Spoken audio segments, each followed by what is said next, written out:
Aqui tem os melhores ouvintes. É por isso que somos a emissora campeã em audiência. Web Rádio Fraterno.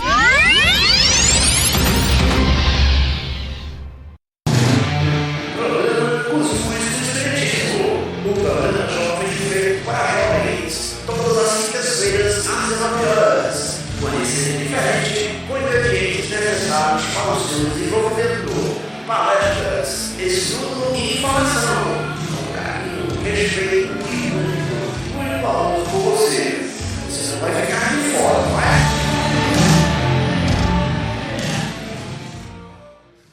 Salve, salve, nação cuscuzeira! Estou tal qual aquela brincadeira, você bota um fone de ouvido escutando música alta, a pessoa pergunta, você troca 1000 bônus hora por um pitoco de pão? Aí eu grito, sim! Vamos iniciando aqui o nosso Cuscuz com o Espiritismo, com o coração repleto de luz e gratidão neste 3 de outubro. Sim, eu que sou fã daquele filme Meninas Malvadas, ele me perguntou, que dia era hoje? Eu disse 3 de outubro. Era 3 de outubro. Vamos fazendo a nossa prece inicial enquanto eu vou me acalmando e tomando meu copo de água fluidificada. Eu gostaria de chamar ela, que foi minha mãe em muitas trincheiras da encarnação, nada mole, Françoise Marie. Dali, Paloma. É muita empolgação e é muita energia que contagia. Vamos fazer a nossa prece. A todos uma ótima noite, que possamos, assim, vibrar positivamente por essa energia que contagia, que nos embala. Vamos como se estivéssemos nos sentindo à beira do mar da Galileia, a ter com Jesus, o nosso mestre, modelo e guia, a nos falar, a nos guiar, a exemplificar através de parábolas, ensinos que ainda hoje estão vigentes. Que saibamos, Senhor, valorizar essa oportunidade que estamos tendo de conhecimento nessa encarnação da doutrina espírita. Agradecemos imensamente ao mestre de Lyon, Allan Kardec, que ele possa receber, onde estiver, vibrações de luz, de harmonia, de paz, com sensação de dever cumprido ante a tantos espíritos que aqui estiveram e se comprometeram na tarefa de educar, de fazer a diferença. E que possamos ter uma ótima noite com o nosso palestrante, que ele seja envolvido em muita luz, em muita paz, para que possa passar para todos nós que estamos ouvindo as noções sobre o mestre de Lyon.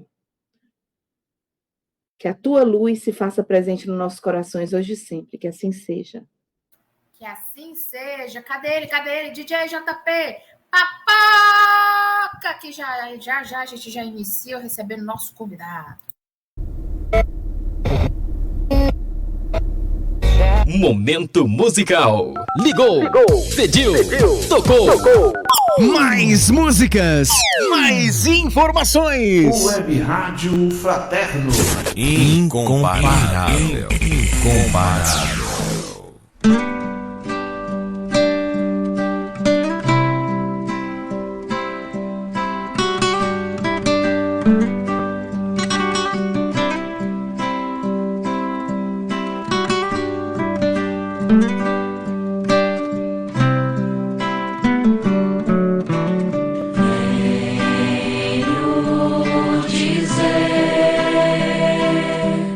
Obrigado, amigo, por ter desvendado o dom de saber de onde vim, porque estou aqui, para onde vou, como ser feliz, como encontrar Jesus.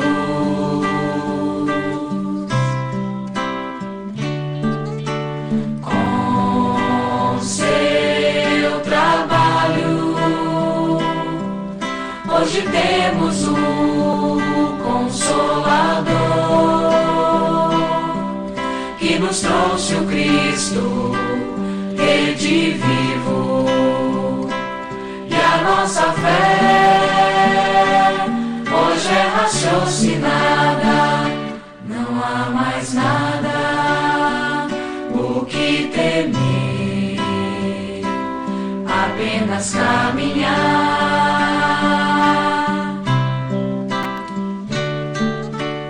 A sua luz vai brilhar na terra, porque a verdade encerra, e assim digo Kardec, obrigado pelo Espiritismo, por ter renunciado pelo Espiritismo e a vida dedicado ao Espiritismo.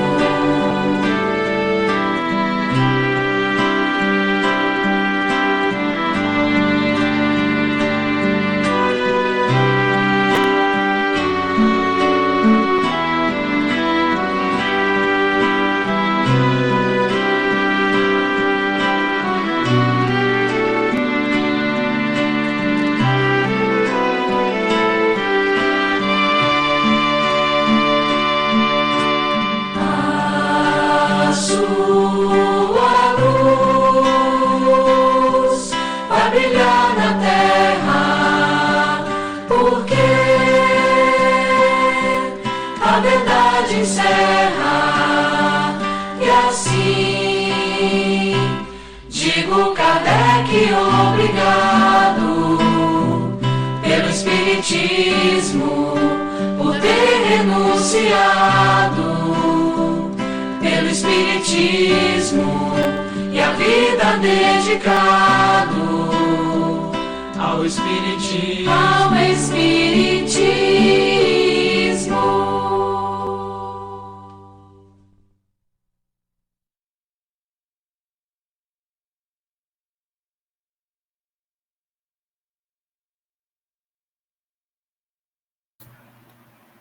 Eita, noite bonita, neste 3 de outubro de 2024. Prepara a cumbuca de cuscuz, menino, com água frutificada, que este mês de outubro chegou.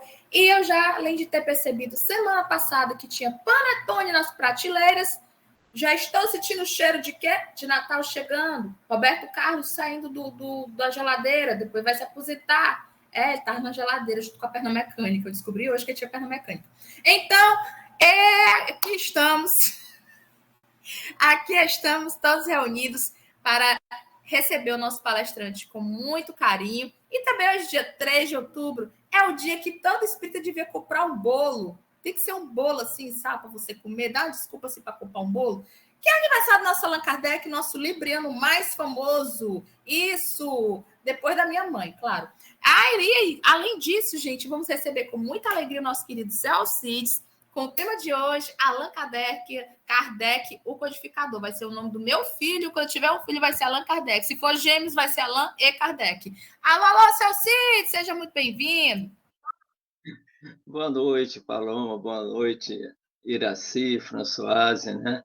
Ao nosso amigo João Pedro, que está nas técnicas, nas carrapetas, né? É um prazer, meus irmãos e minhas irmãs, estar aqui com vocês nesse dia, né? Tão importante para a família espiritista, né, do mundo inteiro, porque há 220 anos atrás nascia lá em Lyon, né, o codificador da doutrina espírita, que ficou conhecido como Allan Kardec. Mas, na realidade, esse Allan Kardec é um pseudônimo, né, um apelido, porque o nome dele verdadeiro de batismo, nessa encarnação, foi Hippolyte Léon Denisard Rivail, ou Rivel. E ele nasceu às 19 horas do dia 3 de outubro de 1804, numa instituição como se fosse um SPA, né? Lá na rua Sala, número 76, em Lyon. A sua mãe era Jeane Louise do Ramel e o seu pai, Jean Batiste Antônio Rivail. Ele nasceu às 19 horas, né, como falei, e fato curioso, né, essa instituição, esse SPAR que ele nasceu, era uma casa de águas, né, de águas naturais, e como a gravidez da sua mãezinha foi uma gravidez muito difícil, ela foi para esse SPAR. E a presença do pai dele é notada, né? Melhor, a ausência do pai dele, porque o pai dele, o senhor Jean Baptiste Antônio Rivel, ele fazia parte do exército de Napoleão e era também juiz de paz. E por ele fazer parte do exército de Napoleão, ele ficou ausente nesse momento do nascimento de Rivail. O Rivail, né, que mais tarde, depois da codificação, passou a se chamar Allan Kardec, ele teve 2 irmãos. Pouca gente sabe disso, né? O Auguste François, que nasceu em 1796 e desencarnou em 1802. Ele viveu somente 6 anos.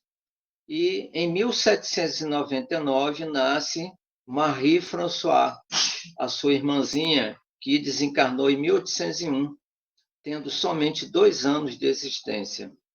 Essa época era uma época em que as crianças morriam com muita facilidade. Não havia condições higiênicas, não havia vacinas.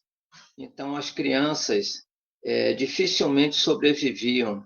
Mas ele nasce, né, no dia 3 de outubro de 1804, e ele veio trazendo uma missão muito importante, como nós vamos ver no desenrolar da nossa conversa, né?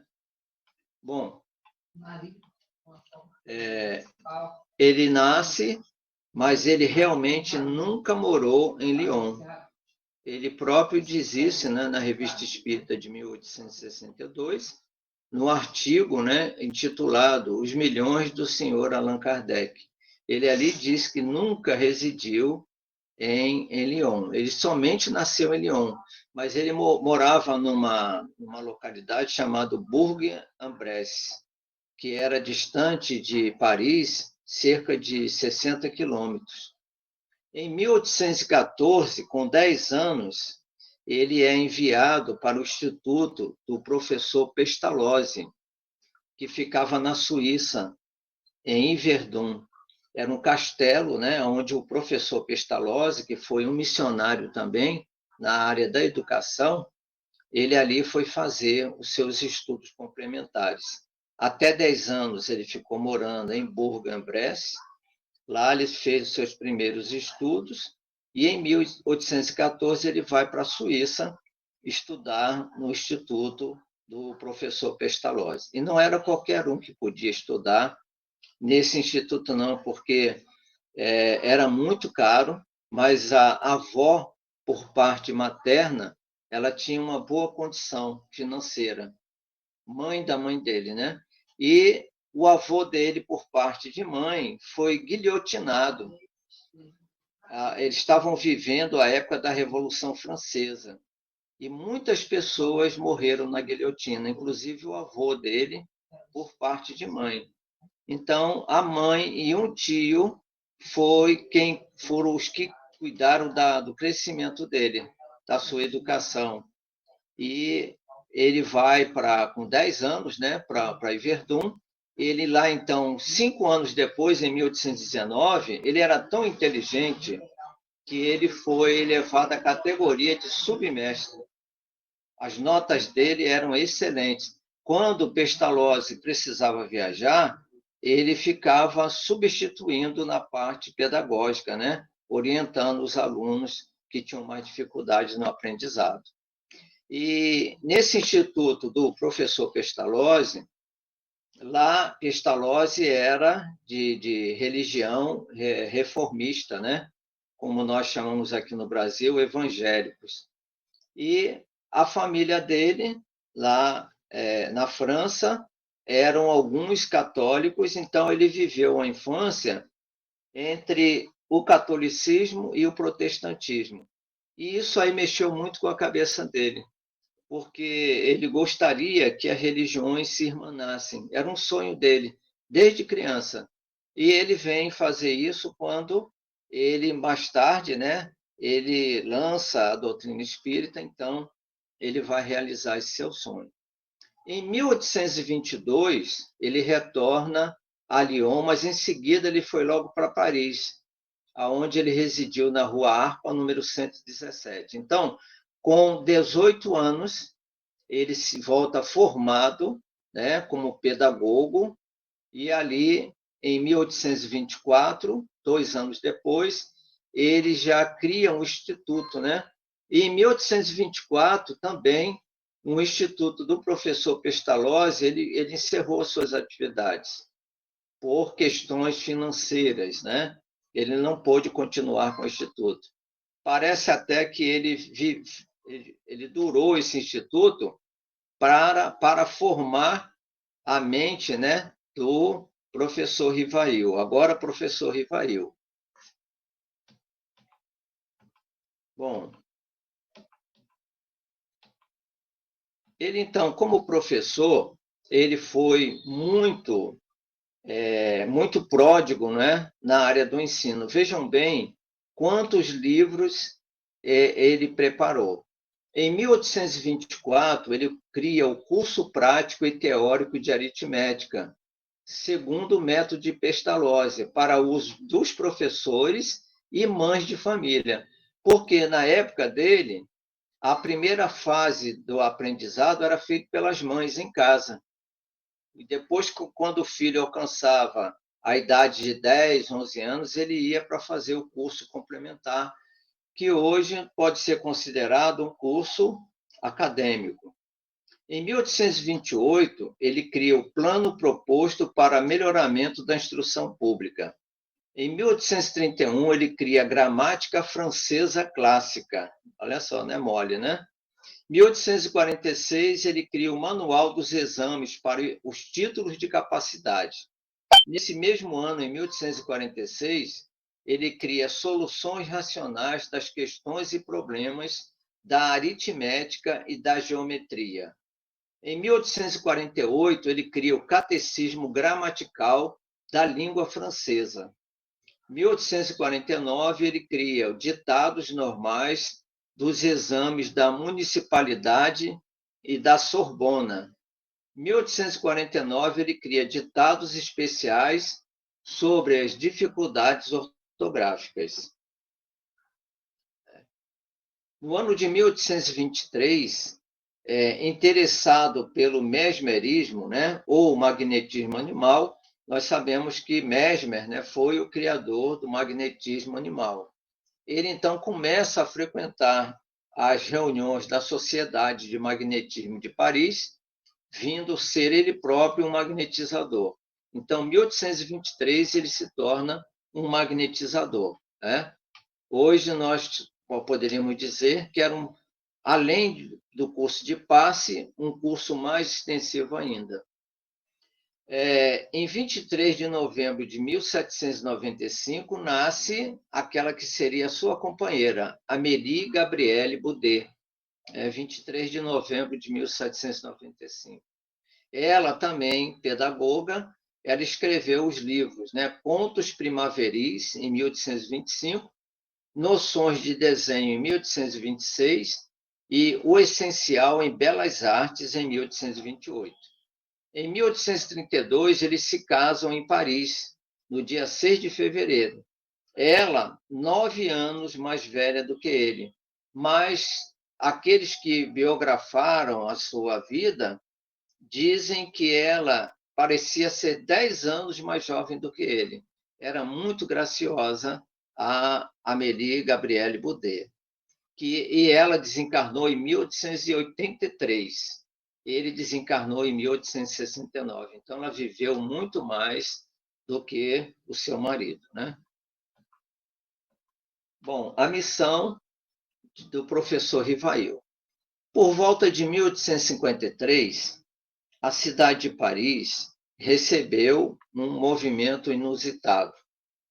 As pessoas sentavam em torno de uma mesa pequena, redonda, davam-se as mãos e a mesa levitava. Levitava, se deslocava no salão, voltava para cima das pessoas, vinha numa velocidade, de repente parava e não tocava em ninguém. Esse acontecimento ele foi muito badalado em Paris, principalmente porque no inverno, no palácio, né, de Versalhes, a nobreza ficava ali, neve durante 3, 4 meses, ninguém saía às ruas à noite. E cada ano eles inventavam uma distração para ficar passando as noites dentro do palácio. E essas distrações duravam no máximo uma temporada, um ano. Mas o das mesas girantes levou 4 anos seguidos. As pessoas davam-se, né, essa especulação e faziam questões também de que a mesa respondesse a perguntas com uma pancada, né? Uma pancada sim, 2 pancadas não. Eles faziam as perguntas já direcionadas. Por exemplo, as jovens perguntavam: mesa, me diga se eu vou me casar ou não. Aí a mesa dava 2 pancadas, né? Aí ela ficava muito decepcionada com a mesa. Quer dizer, até então eles não sabiam o que estava por trás da mesa. Eles só brincavam, era uma brincadeira, um divertimento de salão, né? Bom, isso em 1853. Um ano depois, 1854, um amigo dele, né, de muitos anos, o senhor Fortier, fala sobre os fenômenos das mesas girantes. Ele, nessa época, ele já estava aposentado do magistério. E pensava ele que iria ficar simplesmente gozando a aposentadoria, né? Viajando com a sua companheira, mas não. Então, o senhor Fortier fala para ele, né, que as mesas giravam, as mesas corriam pelo espaço, voltavam, muitas se deixavam cair para quebrar, porque muitas pessoas diziam que era fruto da imaginação. Então, uma mesa quebrou é porque ela estava no alto. Então, isso era para chocar as pessoas. E o professor Rivail disse para ele: olha, eu sou magnetizador há mais de 25 anos e eu sei que um objeto magnetizado ele pode se elevar com a força, né, do pensamento. Mas, pouco tempo depois, ele encontra novamente o senhor Fortier, que diz para ele algo mais interessante, né? Ele diz assim: além das mesas se moverem, elas também falam. Aí ele disse: olha, que uma mesa possa levitar, eu acredito que eu sei. Mas uma mesa falar, aí você está indo longe demais. Eu só vou acreditar nisso se você me provar que uma mesa tem cérebro para pensar e músculos para se movimentar. Até lá, eu vou levar essa sua narrativa como uma daquelas histórias que nós contamos para crianças dormirem. Então, ele vai, né, mais adiante. Em janeiro de 1855, ele encontra o senhor Carlotti, ou Carlotti, que fala a mesma coisa do senhor Fortier. Só que o senhor Carlotti era um homem, digamos assim, mais experiente, né?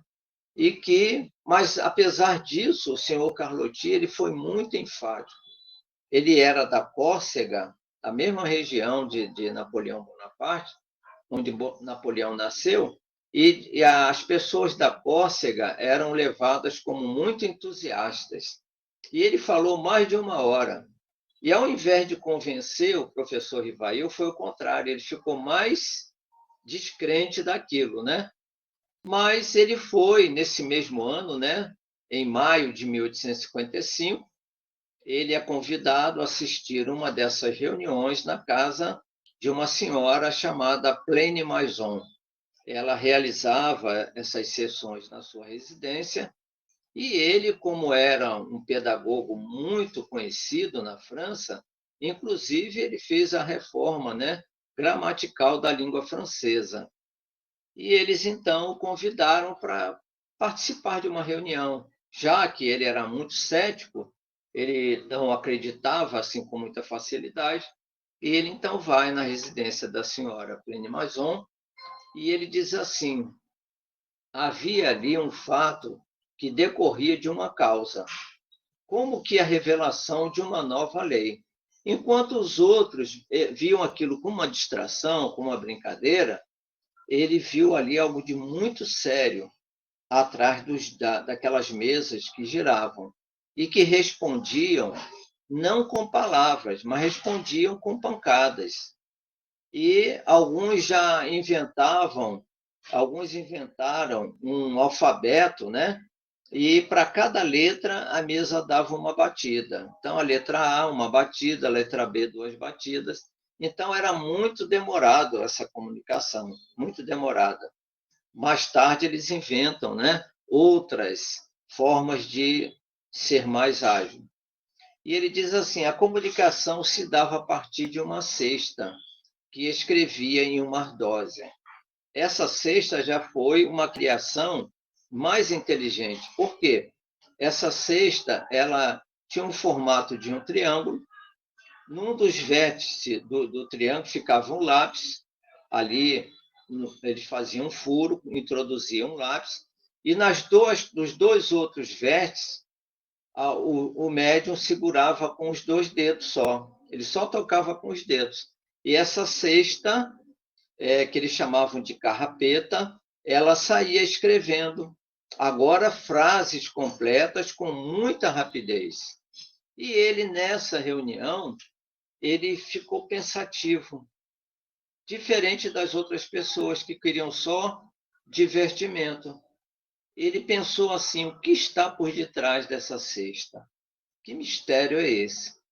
E a cesta respondeu o que ele pensou. Ela disse assim: nós somos as almas dos homens que viveram na Terra. Aí a ficha caiu. Aí agora ele viu que essa revelação era de uma importância imensa para a humanidade, porque era a revelação de um mundo desconhecido, o mundo espiritual, que até então só se sabia que havia céu e que havia inferno, e depois o purgatório, que foi criado, né, mais tarde. E ele então passa a ser convidado para essas reuniões. E o que ele faz? Ele, em casa, ele formulava as perguntas inteligentes, não é? E que à noite ele levava para os espíritos, né? Ou o espírito responder, não é? E ele diz assim: abordou a nova ciência da seguinte forma: ele utilizou o método experimental, ele era um cientista, sem teoria pré-concebida. Observava, comparava e deduzia as consequências. Dos efeitos, ele remontava as causas por dedução e encadeamento lógico dos fatos. Era um cientista que ali estava, né? Então, ele fazia perguntas muito inteligentes, que mais tarde, né, reunidas, elas se tornaram o Livro dos Espíritos, a primeira obra que ele publicou. Os espíritos não possuem, ele chegou à conclusão que os espíritos não possuíam toda a ciência, todo o conhecimento. O conhecimento deles era relativo, apesar de alguns estarem mais avançados do que outros, né? O simples fato da comunicação provava a existência do mundo invisível, um mundo novo, em que ele começa a se aprofundar. Quando ele faltava às reuniões, as pessoas agora não faziam a reunião, porque começaram a acompanhar o pensamento, né, o pensamento mais inteligente, e a partir daí eles começaram a dar um ar de seriedade às reuniões, né? As comunicações permitiam conhecer o estado desse mundo invisível, tá? Ele, então, a 18 de abril de 1857, o ano de 1856 foi um ano de muito trabalho, e no final de 1856, nesse ano, ele recebe a revelação da missão, que é dita para ele através do seu guia espiritual. E o guia espiritual dele, nada mais, nada menos, era o Espírito de Verdade. E esse Espírito de Verdade, para nós espíritas, né, é o próprio Cristo, que elaborou todo esse trabalho. É um trabalho muito profundo, né, a codificação espírita. Então, no dia 18 de abril de 1857, era um sábado de primavera, ele lança esse livro na Galeria d'Orléans, no centro de Paris. Nessa galeria, haviam muitas lojas, inclusive a loja de livros, né? Uma gráfica do senhor Dante, que foi o primeiro a publicar esse livro, né? A confeccionar o livro. E interessante, no final dessa galeria, tinham 2 teatros. E as pessoas iam sábado de manhã para comprar os ingressos. E, ao passarem pela galeria, eles viram aquele livro, com um título muito diferente, Livro dos Espíritos. E, pasmem, de 8 às 12, a livraria vendeu 60 livros. Das primeiras pessoas a receber de presente o Livro dos Espíritos foi o imperador Napoleão III, né, que ganhou de presente de um taumaturgo, um jovem taumaturgo, né, que trabalhava também em teatro, e deu de presente para Napoleão III. E, de vez em quando, Kardec era chamado para dar respostas ao imperador.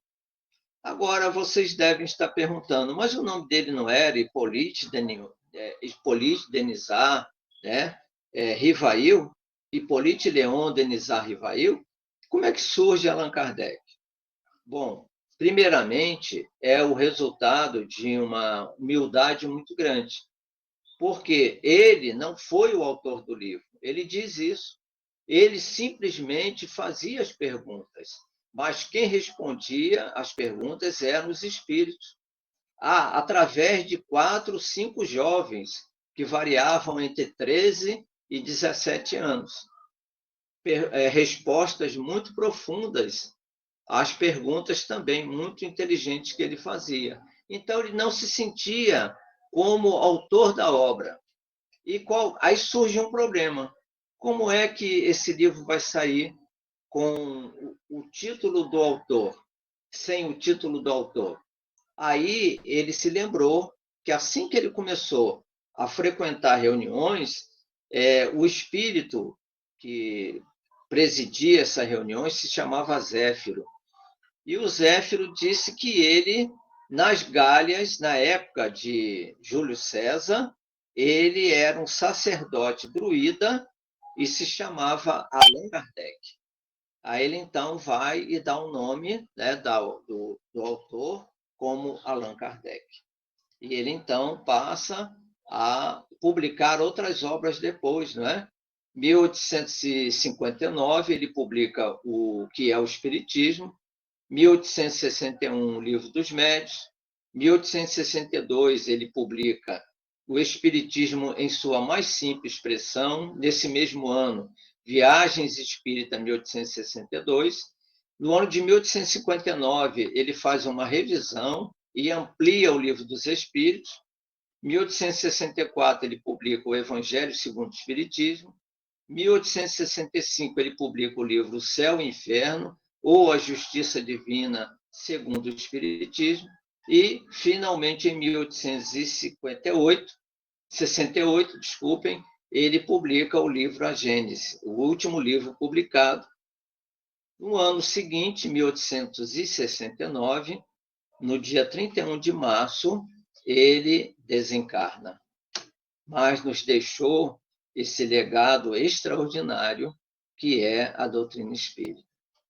Eu não sei se já está na hora, né, da gente parar para depois continuar, né, com pinga-fogo. É isso mesmo? Tá. Então vamos lá, né?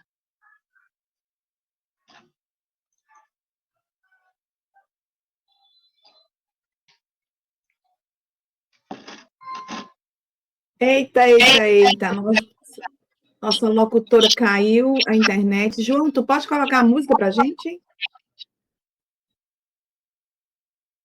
A música que toca aqui, toca seu coração. O Web Rádio Fraterno.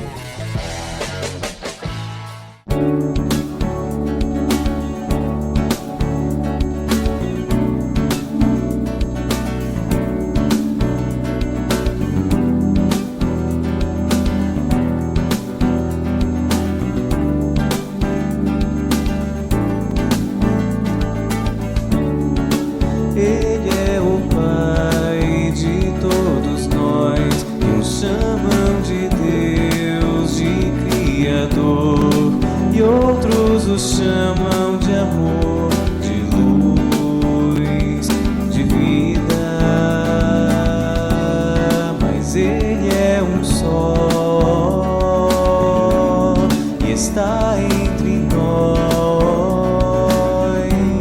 É fácil ouvir sua voz no coração. Eu ouço seu nome por toda parte, na voz que emana da natureza, nas aves que cantam pelo ar, na pedra que silencia,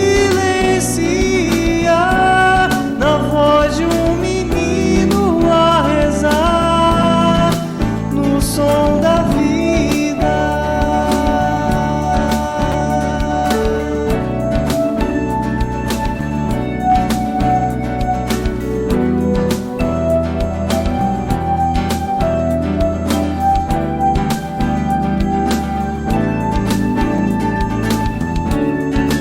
Ele é a paz no meio de nós, o bálsamo que alivia a dor, a luz na escuridão da vida.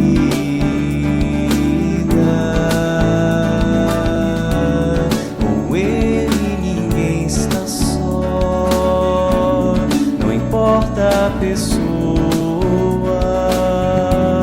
É fácil sentir seu amor no coração. Eu ouço seu nome por toda parte, na voz que emana da natureza, nas aves que cantam pelo ar, na pedra que silencia, na voz de um menino a rezar, no som da vida. Eu ouço seu nome por toda parte, na voz que emana da natureza, nas aves que cantam pelo ar, na pedra que silencia, na voz de um menino a rezar, no som da vida, no som da vida.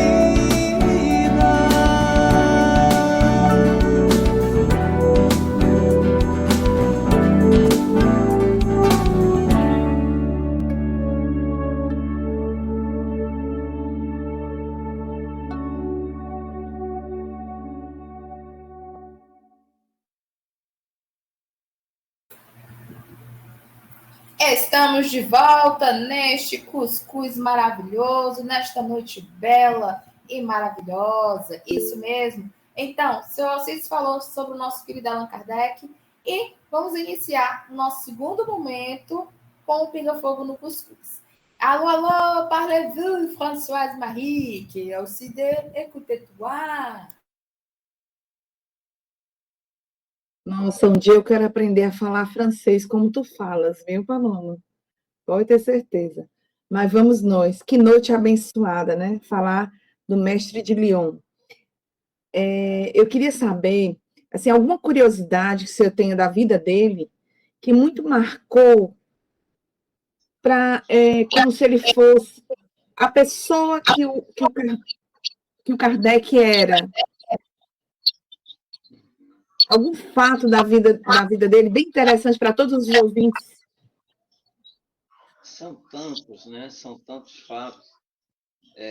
A grandeza dele espiritual, a humildade dele imensa, né? Quando ele recebe do Espírito de Verdade a revelação da missão que ele teria que desempenhar. Mas o Espírito de Verdade diz para ele: olha, essa sua missão é muito espinhosa.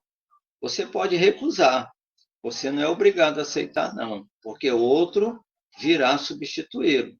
Agora, se prepare, porque você não vai receber, você não vai concluir essa missão e vai ficar em casa repousando, não. Contra você se levantarão muitos inimigos. Você será perseguido, atacado nos jornais, levantarão infames, mentiras. Você não terá sossego. E ele vira-se depois de tudo isso e diz: olha, eu talvez, se dependesse só de mim, talvez não tivesse força, mas se Deus me amparar, eu irei até o final. Que Deus faça em mim a sua vontade, né? Ele deu uma resposta mais ou menos parecida com a de Maria, diante do anjo, né? Quando fez a revelação. Então, ele foi muito mais do que a gente possa imaginar. A imagem que traduz a sua personalidade, né? É aquela imagem austera, né? De um homem muito sério, muito inteligente, muito intelectualizado, mas, na realidade, ele não era isso. Ele era muito humilde e ajudava muita gente, né? Gente necessitada financeiramente. E ele ajudava e não deixava saber que era ele que estava ajudando. Ele sempre dizia: é da parte dos bons espíritos.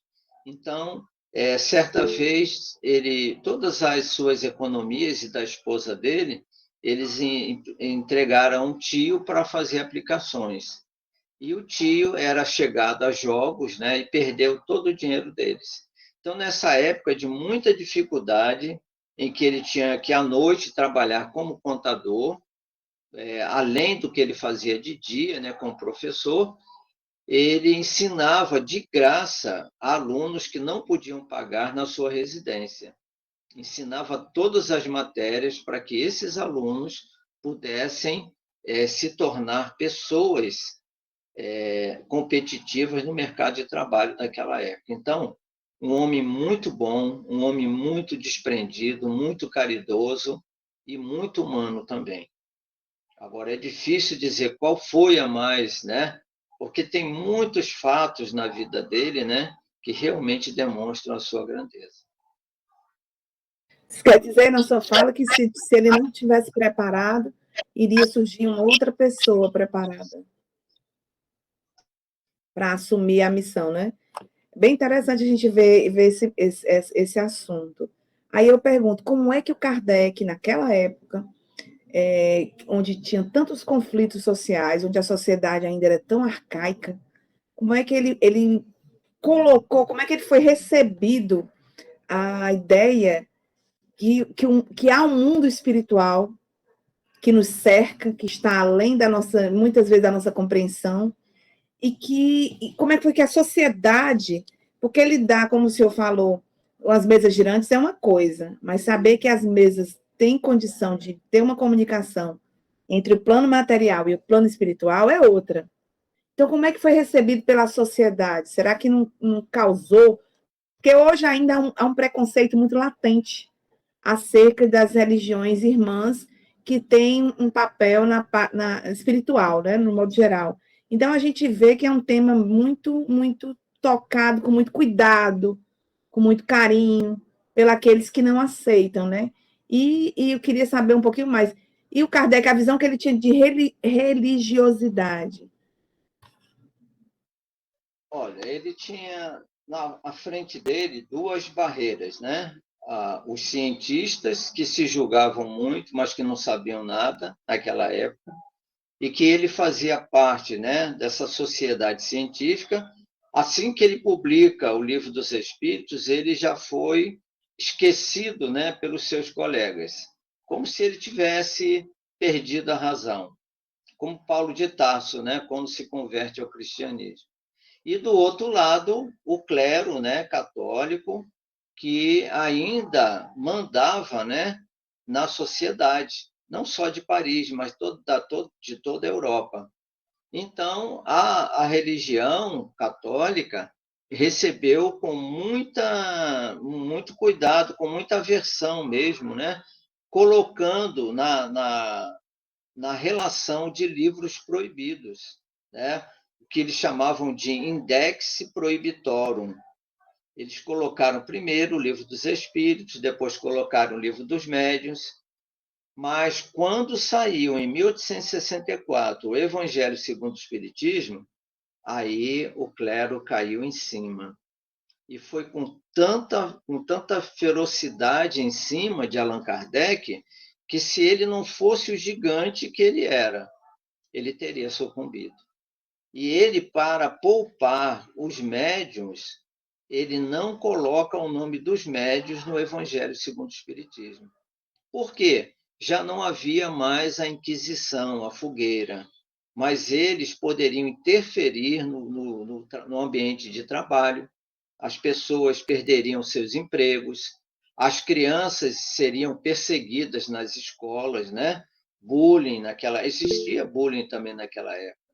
Então, para evitar que eles sofressem, os médiuns e seus familiares, ele não coloca nas mensagens do Evangelho segundo o Espiritismo o nome desses médiuns. Já na Revista Espírita, né, que ele fundou em 1º de janeiro de 1858, fundou a revista com seus próprios recursos, porque ninguém quis ajudá-lo, e ele funda com seus próprios recursos, e foi o maior sucesso de vendas, né, a Revista Espírita, e a partir daí, na Revista Espírita, aparece o nome dos médiuns, mas no Evangelho não. Então, por isso que ele foi um homem gigantesco, podemos assim dizer, né? Porque o Espírito de Verdade disse para ele: olha, meu amigo, a missão dos reformadores é muito prêmio de sacrifício. Ele não foi um missionário qualquer, ele foi um reformador. Ele mudou totalmente a concepção em termos de compreensão da vida espiritual. Até então, ninguém sabia o que era a vida espiritual, o que acontecia do outro lado, como as pessoas viviam do outro lado. E ele veio trazer essa revelação. E traz a felicidade também para aqueles que estudam, né, essa doutrina. Fala, Isabel, contigo. Boa noite a todos e a todas. Não dá para a gente não participar da noite de hoje, né? Se a gente tem, dentro da doutrina espírita, uma referência, é o nosso codificador. Com certeza. Né? É porque está alto, é? Não, estava tendo microfonia, mas já terminou. É só afastar aí, tá tudo bem. Vai lá. Pronto. E aí a gente percebe, né, Alcides, que o que você falou só é um pouquinho do tanto de que Kardec fez, né? E Kardec passou. Porque se a gente imaginar que para nós levarmos a palavra do Cristo, a gente tem que se abster de tanta coisa, né? E Kardec fez isso. O cara, um poliglota, cheio de estudos, né? Cheio de conhecimento, mas ele optou em seguir o Cristo. O cara cientista, professor, tradutor, mas ele preferiu seguir. Mas para seguir o Cristo não foi fácil. Né? Teve que abdicar, teve que renunciar, mas ele teve uma mão amiga muito próxima, que foi a Amélie Boudet, né? Conhecida como Gabi, pelos... E a gente vai vendo que houve esse apoio da Gabi, junto com Kardec, mas que Kardec, mesmo assim, passou por muita dificuldade. Aí a Fran tocou alguns assuntos, né, com relação à religião, e a gente sabe que Kardec ele foi amadurecendo, né, Alcides? Ele foi amadurecendo, inclusive, com relação às revelações que ele estava recebendo. Em determinado, no início da codificação, haja dito que não seria uma religião. E já mais à frente, já próximo ali do período da Gênese, que estava sendo lançado, ele já veio dizendo que sim, a gente tem o aspecto religioso, inclusive que Emmanuel nos trouxe essa tríade, né, da ciência, da filosofia e da religião, para poder sintetizar a ideia de Kardec. Mas eu queria que você falasse um pouquinho sobre esse momento em que houve o Auto de Fé lá em Barcelona. Como é que foi essa reação de Kardec? Conta aqui para o pessoal que está ouvindo para a gente, com relação a um momento crucial em que ele passou. Fala aí para a gente, eu acho que os ouvintes vão gostar dessa história. Bom, Isabel e amigos, né? Em 9 de outubro de 1861, né, ele envia, a pedido de um senhor chamado La Chatre, né, lá na Espanha, em Barcelona, ele envia 300 volumes, né, de livros e revista espírita e jornais de espiritismo. E, ao chegar em Barcelona, o bispo, né, de Barcelona, ele vai e prende aqueles livros sem nenhuma autorização, por conta da igreja, a igreja ainda mandava muito, e leva aqueles livros para a praça pública e taca fogo naqueles livros. E ali juntou muita gente curiosa, né? Saber por que aqueles livros estavam sendo queimados. E quando a fogueira estava assim quase terminando, muitos livros ainda permaneceram com o interior ainda dando para ler. E Allan Kardec, então, soube daquele incidente e consultou os espíritos que a vontade dele era ir para os tribunais para reaver o prejuízo daqueles livros. Mas a espiritualidade disse assim, não faça nada. Deixe que você verá o resultado desses acontecimentos. Então, aquelas pessoas que, assim que o bispo e aquelas autoridades eclesiásticas se retiraram, o povo caiu em cima e começou a ler aqueles fragmentos. E aí, a quantidade de pedidos foi muito maior do que aqueles 300 livros. Aí ele não pôde mais embargar, não é? E fazer o mesmo. Por quê? Eles foram vaiados, né? O bispo foi vaiado, porque ainda era o reflexo da Inquisição. Onde já se viu queimar livros, não é? Mas era o sinal da decadência da Inquisição, que já estava se despedindo. E, a partir daí, na Espanha, o espiritismo teve um crescimento muito maior, porque aquilo foi um fato que chamou a atenção. Foi uma propaganda, digamos assim, de graça, que ele recebeu do povo espanhol. Então, vejam que ele passou por muitas situações delicadas, né? Um homem que escrevia até 10, 11 horas da noite, né? Com caneta tinteiro, não tinha esferográfica, e a lampião de gás ao lado dele. Então, por ele absorver muito o cheiro do gás, ele teve a sua vida antecipada, desencarnando em 31 de março de 1869 por um aneurisma. Foi uma morte muito rápida, né? Não teve tempo de socorro.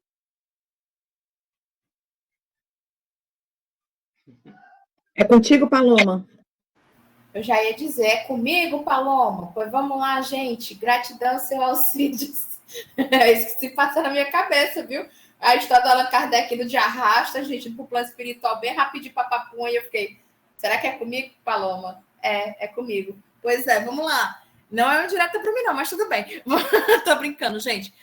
Seu Alcides, muito obrigada pela presença hoje, pela participação e por compartilhar conhecimento sobre esta pessoa tão querida para nós espíritas, que é Allan Kardec, o nosso libriano mais amado de toda a doutrina espírita. Ele mesmo. E antes de mais nada, antes de finalizar o programa de hoje, vou mandar um beijo para a aniversariante da semana, que é minha mamãe, minha outra mãe, gente, que é minha mãe espiritual, é a Fran, tá bom? A minha mãe Nair Benício, um beijo para ela. Não posso dizer a idade dela, senão vai tacar um tamanco na minha cabeça, mas desejo a ela muitas voltas ao sol. Agradeço a ela por ter aceitado essa missão de me ter como minha mãe nesta encarnação, porque não é mole me aguentar, né? Não é para quem quer, é para quem aguenta. Vamos finalizar nossa noite com o coração repleto de gratidão e agradecendo a todos que fazem o cuscuz acontecer. Lembre-se, Allan Kardec, com 49 anos, tornou-se codificador. Não fique triste se você ainda não iniciou outra carreira, ainda há tempo. Vamos finalizar nossa noite! Vamos lá fazer a prece final. Eu gostaria de chamar ela nossa pepita de ouro. Isso, da terra dos monólitos, Isabel Martins. Momento dos parabéns, né, Paloma? Vou aproveitar. Hoje meu caçula também fazendo 16 anos, por isso o atraso aqui na rádio. Quantos outros estão aí comemorando junto com o codificador hoje, esse aniversário, que é tão importante a gente ser grato pela vida, pela oportunidade de a gente estar aqui nesse aprendizado, né?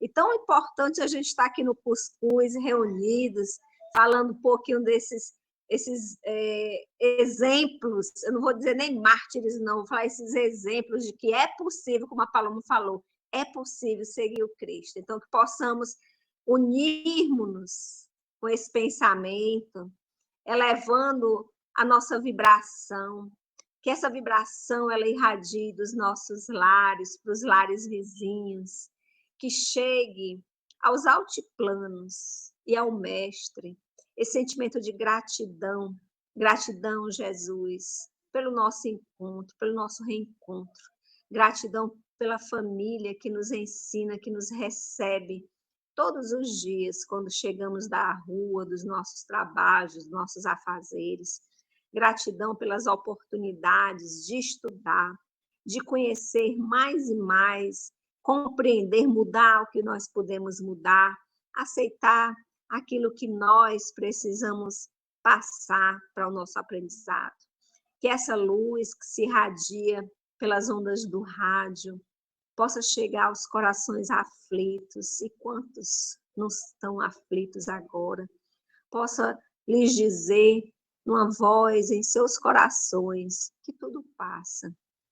Agradecemos mais uma vez, Jesus, querido amigo, e te pedimos esse momento, a permissão para encerrar o nosso encontro, mas que, se for a tua vontade, que possamos nos manter unidos em nossos corações, não só agora, mas por todo sempre, que assim seja.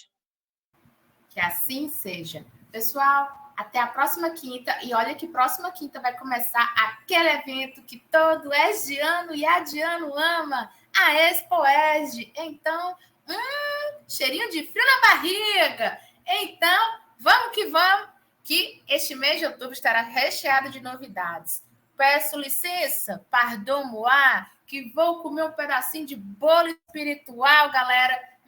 Até mais, com mais Cuscuz com Espiritismo nesta noite de quinta-feira, embalando suas noites.